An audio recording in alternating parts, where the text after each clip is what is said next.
Hello, je suis Carlotta.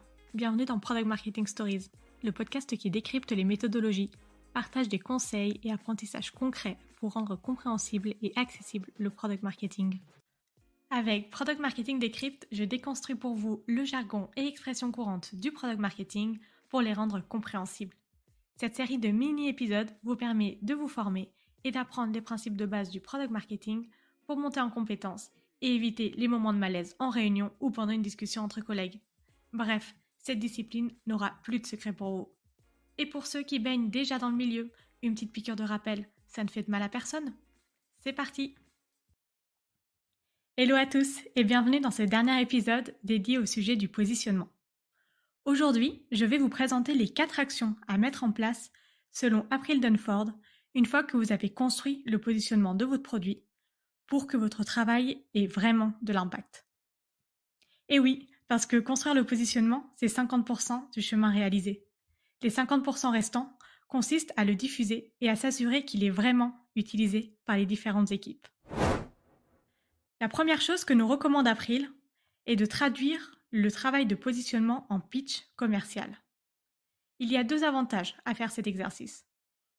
Le premier avantage, c'est que vous vous assurez que toutes les parties prenantes sont alignées sur la définition du problème, des solutions alternatives, des besoins et des principaux critères d'achat. Le deuxième avantage, c'est que vous pouvez tout de suite tester le positionnement avec vos équipes commerciales, en conditions réelles, et donc itérer rapidement. Pour le faire, vous pouvez suivre les 4 composantes d'un bon pitch. L'étape numéro 1 est de définir le problème que votre produit vient résoudre. La deuxième étape est d'expliquer comment votre persona essaie aujourd'hui de résoudre le problème et en quoi ça ne fonctionne pas, ou qu'est-ce qu'ils font pour répondre à leurs problématiques. L'étape numéro 3 est de décrire, dans un monde idéal, quelles seraient les fonctionnalités de la solution parfaite. Et enfin, la dernière étape consiste à introduire votre produit et à le positionner dans la catégorie de marché qui a du sens. La deuxième action à mettre en place est de définir et d'écrire le messaging main dans la main avec l'équipe marketing. Comme pour le positionnement, l'objectif est de créer un document écrit où on va retrouver les éléments de langage, le vocabulaire utilisé, pour décrire le produit et les principales valeurs associées. En fait, ça permet de créer un système dans lequel les équipes marketing sont autonomes, afin que pour chaque campagne ou pour chaque contenu créé, tout le monde parte de la même base. On assure un point de repère pour ne pas réinventer la roue dès qu'il faut décrire le produit et ne pas se retrouver 2 mois après avec des messages ou des descriptions qui n'ont rien à voir avec le positionnement défini. La troisième chose à faire est d'analyser et de définir l'impact du positionnement sur la roadmap produit et le pricing. C'est bien sûr quelque chose à travailler avec les équipes produits et business strategy si vous en avez. Ici, l'objectif est de se demander si le pricing actuel reflète bien le positionnement ou s'il faut le faire évoluer. De même pour la roadmap produit, est-ce que la priorisation des fonctionnalités est alignée avec les valeurs que vous voulez pousser sur le marché pour vous différencier et pour être le plus pertinent possible auprès de votre cible. Et enfin, pour que ce travail de positionnement reste pertinent et utilisé sur le long terme, la dernière chose à faire est de le revoir au moins tous les 6 mois.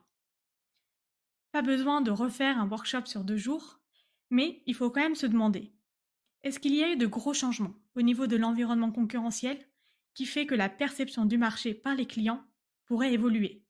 Des nouveaux concurrents, une évolution sur le pricing par exemple. Est-ce qu'il y a des changements de type conjoncturel, légal, des innovations technologiques qu'il faudrait prendre en compte? Est-ce qu'il y a des évolutions dans les habitudes de consommation? Et bien sûr, analyser l'évolution de la performance, des campagnes marketing, des contrats signés. Est-ce que vous avez réussi à aller atteindre cette nouvelle cible ou pas? Ici, l'objectif, c'est de prendre un moment pour prendre du recul. Parce que le positionnement, comme je le disais dans les épisodes précédents, c'est quelque chose qui évolue dans le temps. Il y a toujours des interdépendances avec l'environnement extérieur qu'on ne contrôle pas. Et donc, c'est ça qu'il faut toujours aller vérifier et analyser. Donc si je récapitule, une fois que le positionnement est fait et validé, il y a 4 choses principales à faire. La première, c'est de le traduire en pitch commercial. La deuxième chose à faire, c'est de le décliner en messaging, pour les équipes marketing notamment.